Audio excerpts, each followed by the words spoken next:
dan ada calon pengajar praktik. Pilih yang di atasnya.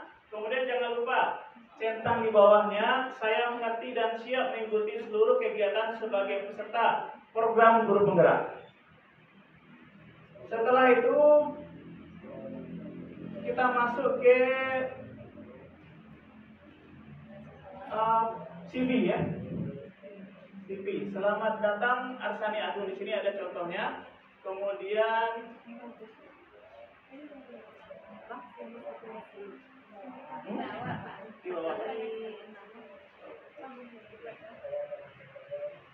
kemudian ada informasi unduh template surat. Unduh berkasnya di sini. Kemudian di sini Bapak Ibu sekalian, kita jangan terpaku biar selesaikan satu-satu dulu, selesaikan CV dulu. Tapi sebetulnya kita bisa mengisi terus esai sembari kita melengkapi bahan kurikulum vitae, kita bisa sekaligus membuat esainya. Sekarang sudah tanggal 21, terakhir tanggal 27.